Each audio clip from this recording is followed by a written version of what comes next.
England और India के बीच में लॉर्ड्स टेस्ट मैच के चौथे दिन हैरी ब्रूक जब आउट हुआ ना, तो कुमार संगकारा जैसा धीमे मिजाज का आदमी भी ना, वो जिसे कहते हैं ना, ट्रोल किए बगैर रह नहीं सका। हैरी ब्रूक जिस तरीके से आउट हुआ, क्योंकि हैरी ब्रूक जब आया ना, तो उस टाइम इंग्लैंड जो है ना, वो ठीक ठाक किस्म की क्रूशल पोजीशन में था। मॉर्निंग सेशन चल रहा था, 3 विकेटें वो गंवा चुके थे। उनके पहले तीनों जा चुके थे। जैक क्रॉली आउट हो चुका था, बेन डकेट वापस हो चुका था, ओले पोप वापस हो चुका था। अब किया क्या हैरी ब्रुक ने आकर ना बेसबॉल शुरू किया। हैरी ब्रुक ने 23 रन किए हैं 19 गेंदों के ऊपर। 4 उसने चौके मारे, 1 उसने छक्का मारा, और शॉट्स उसकी सारी टॉप क्लास थी, इसमें कोई शक नहीं है। स्पेशली उसने जो छक्का मारा है ना अखीर लॉन्ग ऑफ के ऊपर से, it wasn't an easy shot at all, लेकिन उस बंदे की एग्जीक्यूशन परफेक्ट थी। पैडल स्कूप उसने 2 मारे, इसको आकाशदीप को ही मेरा ख्याल है दोनों मारे थे, दोनों परफेक्ट लगे थे। ठीक है, तो हैरी ब्रुक जो था ना वो पहले भी इसी तरह कई दफ़ा कर चुका है कि वो अगर उस इंग्लैंड प्रेशर में भी हो ना, वो आता है और वो आकर ना मार धाड़ करके वो सारे का सारा जो बॉलिंग यूनिट का प्रेशर है ना, उसको डायलूट कर देता है। ये पहली दफ़ा नहीं है, ये इससे पहले भी कर चुका है, न्यूजीलैंड के अगेंस्ट कर चुका है, बाकियों के भी काफ़ियों के। तो जब हैरी ब्रुक आया तो उसने जब ये पैडल स्कूप स्कूप और ये शॉटे वाटे मारी ना, तो शुभमन गिल ने ना उसके माइंड के साथ थोड़ा सा खेला। शुभमन गिल ने क्या किया कि जो डीप फाइन लेग का फील्डर था ना, वो पहले काफ़ी ज़रा स्क्वेयर था। ठीक है, यानी कि अगर ये मैं बैटिंग कर रहा हूँ तो वो थोड़ा सा ना इस तरफ तिरछा करके था। शुभमन गिल ने वो जो डीप फाइन लेग का फील्डर था ना, उसको फाइन कर दिया, यानी कि वो बिल्कुल अगर ये मैं बैटिंग करूँ तो इस तरफ ले आया, पीछे की तरफ, कि अब अगर तू पैडल स्कूप मारेगा ना तो पीछे फील्डर खड़ा है। डिस्पाइट द फैक्ट कि हैरी ब्रुक को पता भी था कि भाई वो वहाँ पर फील्डर मौजूद है, still he went for the same paddle scoop shot against the same bowler. अच्छा, अब ज़ाहिर बात है आकाशदीप जिस क्वालिटी का बॉलर है, और आपने देख ही लिया उसने इस टेस्ट मैच में जैसी बॉलिंग की है, देर वॉज नो चांस कि भाई वो आपसे एक ही जगह के ऊपर चौके खाता रहेगा। वो भी बॉलर है, वो भी डेफिनेटली आपको देख रहा है कि आप उसको शॉट एग्जीक्यूट कर रहे हैं, वो कहाँ पर गेंद फेंक रहा है, तो आप उसे परफेक्टली 2 चौके मार गए हैं। आप उसको बड़े आराम से, जिसे कहते हैं, शॉट खेल रहे हैं। तो आकाशदीप ने भी ना इस गेंद के ऊपर जिस पे हैरी ब्रुक बोल्ड हुआ है पीछे से पैडल स्वीप खेलते हुए, वो पक्का ठक्का यॉर्कर मारा है उसको। अब जारी बात है हैरी ब्रुक चूंकि आगे गया हुआ था, उसे स्कूप करना था, तो देयर वाज नो वे कि अगर जब उसको यॉर्कर पड़ा तो वो उस यॉर्कर को किसी तरीके से मैनेज कर लेता। यॉर्कर तो सीधा सीधा आपको पड़े तो मैनेज करना मुश्किल हो जाता है। मतलब आपने उसका यॉर्कर देखा ही था, बुमराह ने जो कार्स को मारा है। कार्स कोई माड़ा बॉलर थोड़ी है, अभी पहली इनिंग्स में उसने 50 की है। ठीक है, तो कार्स को जो यॉर्कर पड़ा है बुमराह का, वो परफेक्ट है। तो आप खुद सोचें कि हैरी ब्रुक तो फिर स्कूप शॉट खेलने गया, वो भी आकाशदीप को। तो अगर आपको यॉर्कर पड़ेगा तो आपके डंडे तो खड़केंगे।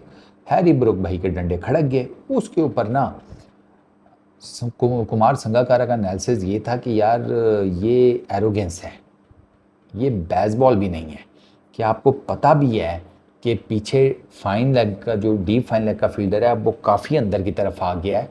तो there is every possible chance कि अगर मैं पैडल स्कूप खेलूँगा अगेंस्ट अ पेस बॉलर तो उसके डायरेक्ट हाथों में जाने का चांस है। ठीक है, एक चीज़ ये। दूसरी चीज़ ये कि आप एक बॉलर को एक शॉट कितनी मरतबा मारेंगे? 2 दफ़ा आपने मारी, दोनों दफ़ा आपकी एग्जीक्यूट हो गई, तो अब आप अब उस बॉलर को कहीं और टारगेट कर लो ना। इतनी सारी फील्ड ऑक्यूपाइड, वो सॉरी विकेट पड़ी हुई है, तो आप कहीं कोई ऑफ साइड पे मार लो, स्ट्रेट आगे देख लो, ये लेग साइड के ऊपर देख लो।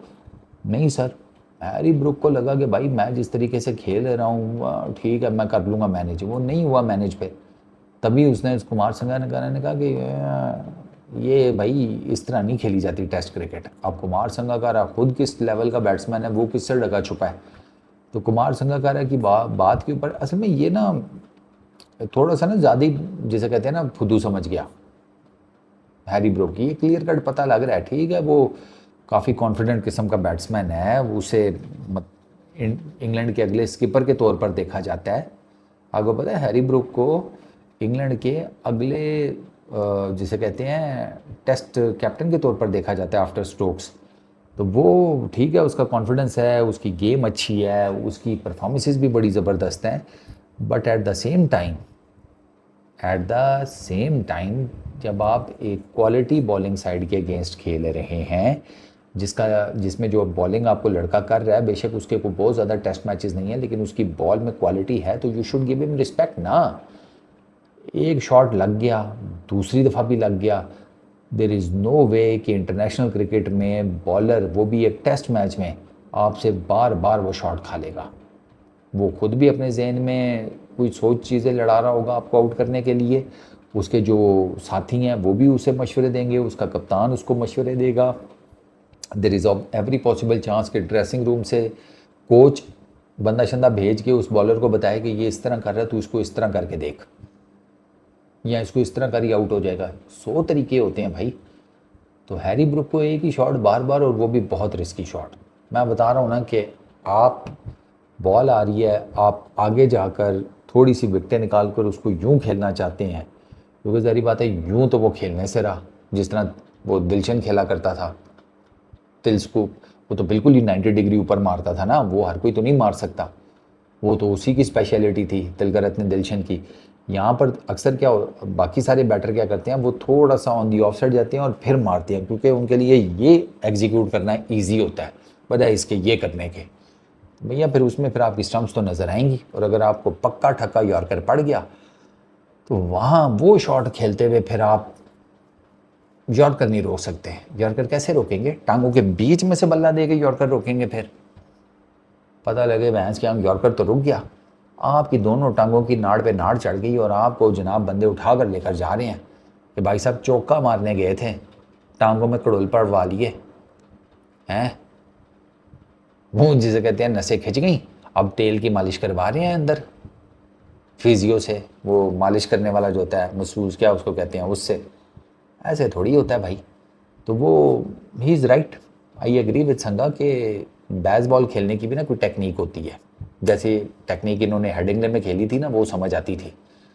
बेसबॉल की लास्ट डे में जब इन्होंने 370 चेज़ किया था, वो फिर भी समझ आता था। ये तो कोई इसका तो कोई जैसे कहते हैं ना मुँह सर ही नहीं था। तो इसीलिए भाई साहब फिर 23 रन करके आकाशदीप के हाथों ही बोल्ड आउट हो गए। और खैर मैच तो अभी फंसा हुआ है, इंग्लैंड के चांसेस ज़्यादा हैं जीतने के, बट यू नेवर नो।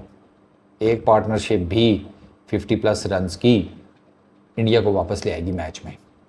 देखते हैं क्या बनता है। इस वीडियो में इतनी, अपना बहुत ख्याल रखना। नेक्स्ट वीडियो में मुलाकात होगी। Peace out.